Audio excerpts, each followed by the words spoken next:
Greetings, fellow humans, and welcome to the Renaissance Yorkshireman podcast. Today, I'd like to talk to you about a meditation, a creative visualization, about contacting your inner masculine and your inner feminine.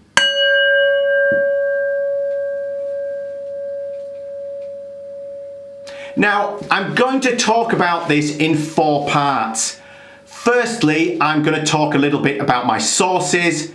Secondly, I'm going to talk a little bit about archetypes and archetypal energy. Thirdly, I'm going to discuss the actual visualization itself and how you do it. And finally, I'm going to talk about the integration process that you're going to need to do after the visualization. I'm starting with the assumption that you've watched my previous video on creating an inner sanctum or inner sanctuary, because you're going to need to use that for this particular meditation.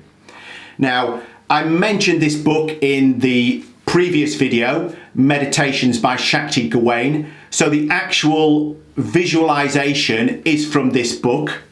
For talking about archetypes, I found this book extremely useful, King, Warrior, Magician, Lover, Rediscovering the Archetypes of the Mature Masculine.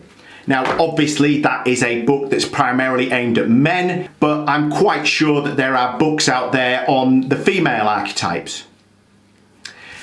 And finally, a YouTuber who I found extremely useful for Jungian shadow work, of which this more or less falls into that category, is Emerald at the Diamond Net.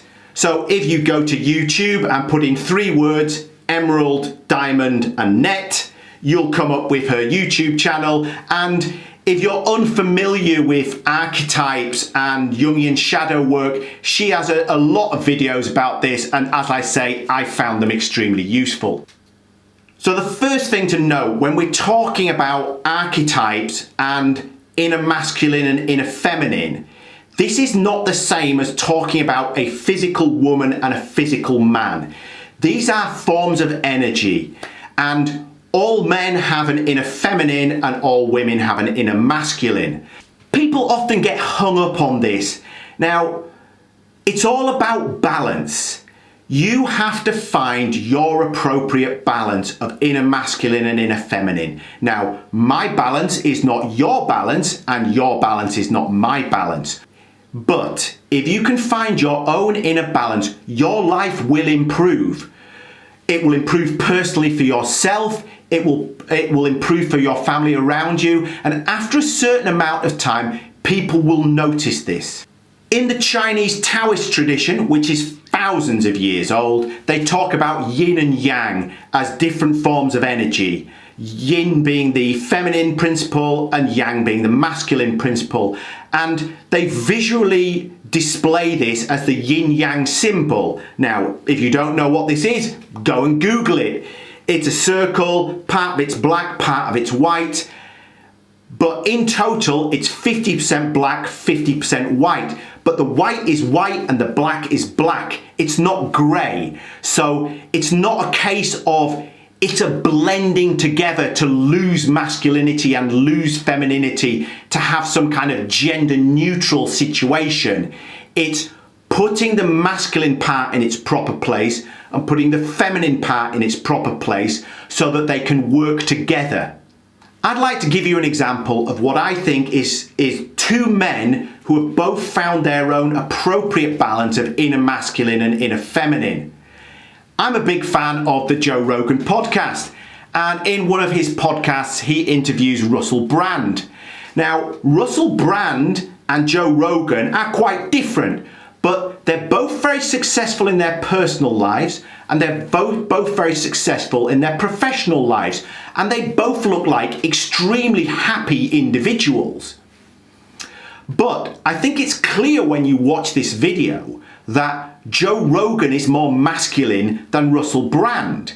But that's not to say that Joe Rogan is a better man because he's more masculine, because it's always a case of finding the balance that's appropriate for you. If Russell Brand were going to try and become like Joe Rogan by becoming more masculine, it wouldn't work for him, because his balance is different from Joe Rogan's balance.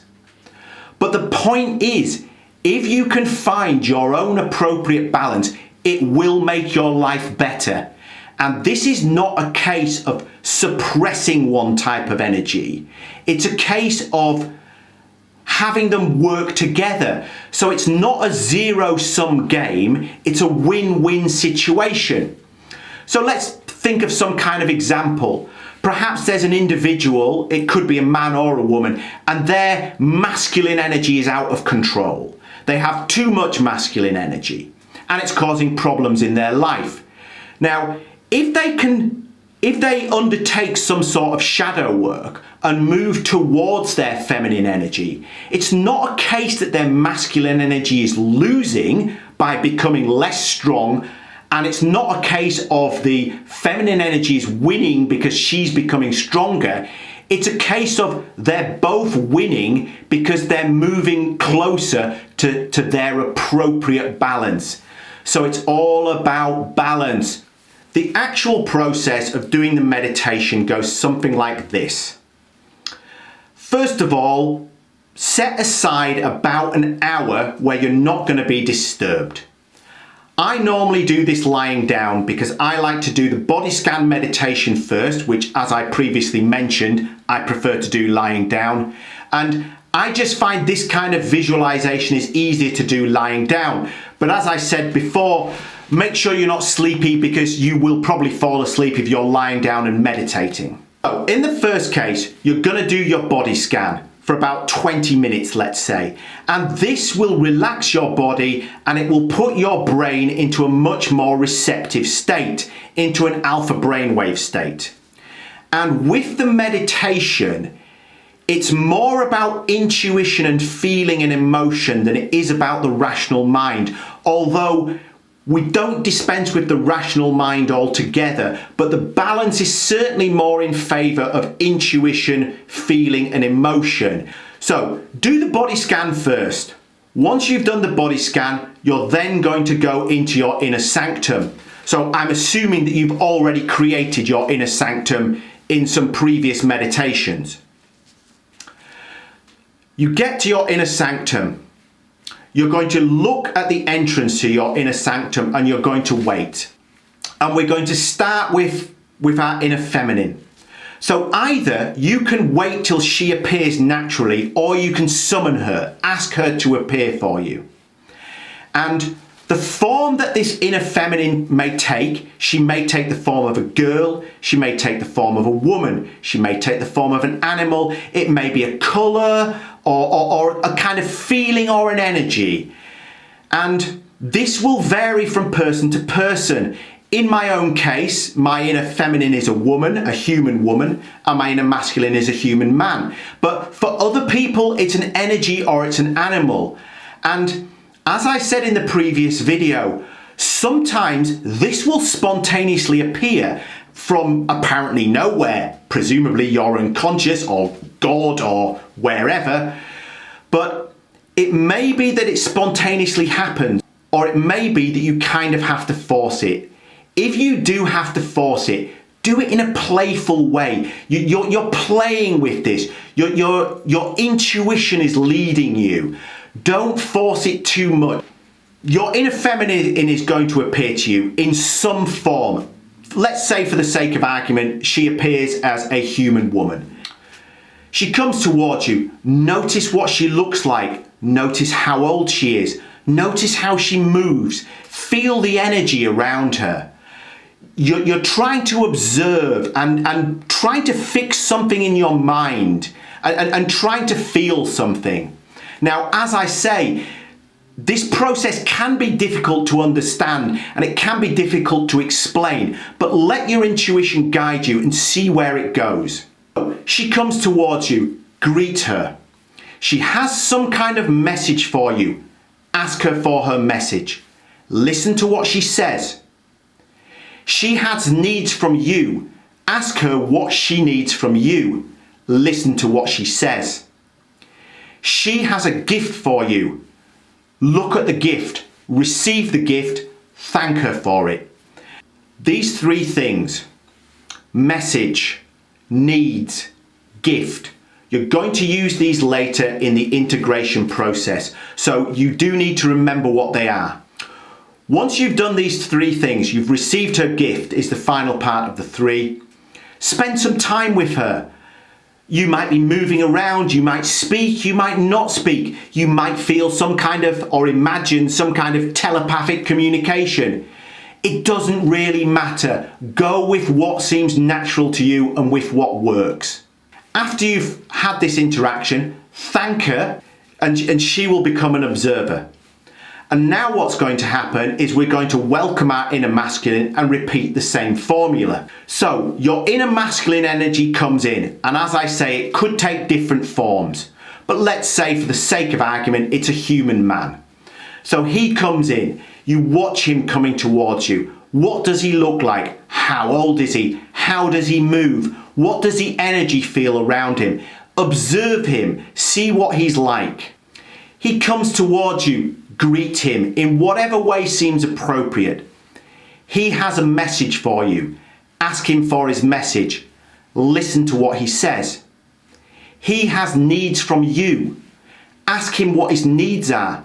Listen to what he says. He has a gift for you. Look at his gift. Receive his gift. Thank him for his gift. And finally, just spend some time together.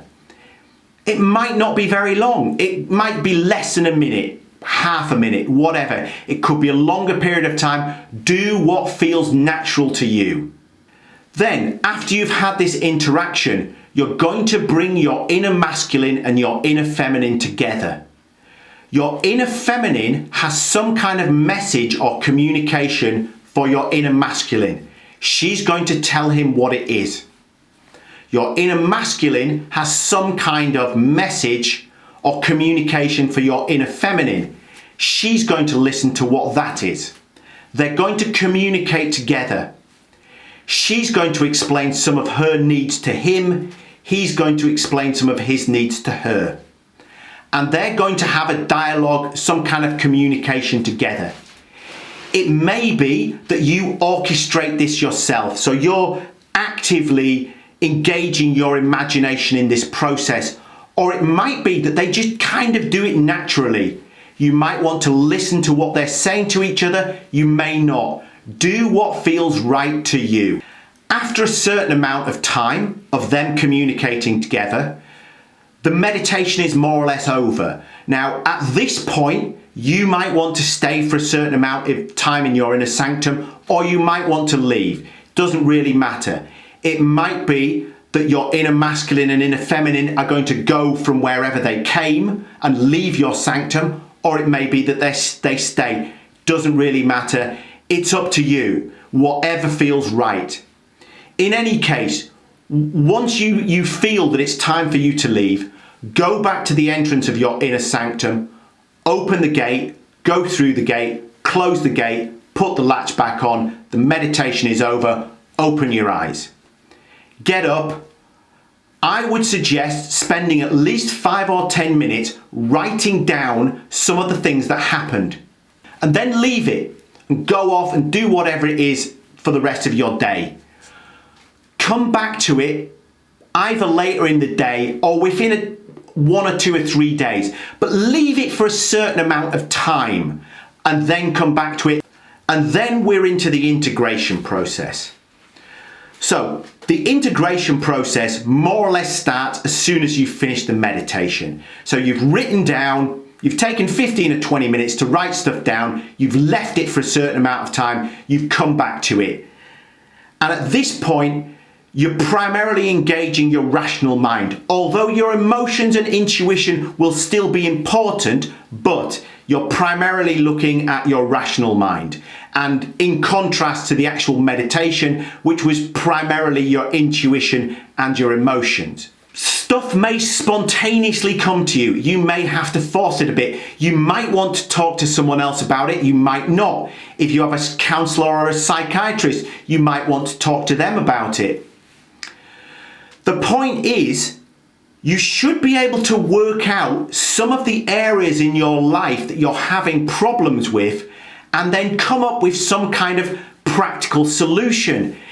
Your solutions have to be stuff that you can do. Don't be unrealistic about integrating things in your life. The key things to remember about the integration process is, one, it will take time. It doesn't happen overnight. It takes place over a period of months or years. The second thing to know is that you need some kind of practical plan that you can implement. And with this practical plan, be realistic. Negotiate it with yourself. Whatever practical solutions you come up with, you need to negotiate with them with yourself so that they're easy to implement. Don't make it hard for yourself, because life's tough enough as it is with all the bullshit that's going on around us, without making more bullshit for yourself. So the final point I'd like to make before I finish is, a lot of this is about playing around and engaging both your rational mind and your intuition and your emotions. You've got to experiment with it. Just go and do it. Don't get stressed out about being a bad meditator or this or that. Just go and do it. Experiment. See what works for you. If it doesn't really flow the first time, don't worry. Try doing it again later. When you're going to do this, make sure you've got time where you're not going to be disturbed. So if you have a family, do it when the rest of the family are out of the house. Or else, because of coronavirus, if you're going to be locked down, say to them that you're setting aside a certain amount of time to do this meditation, and please don't disturb me. Be playful with it. Let your intuition guide you. Give it a spin.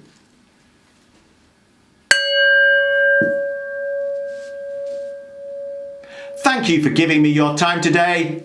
Peace.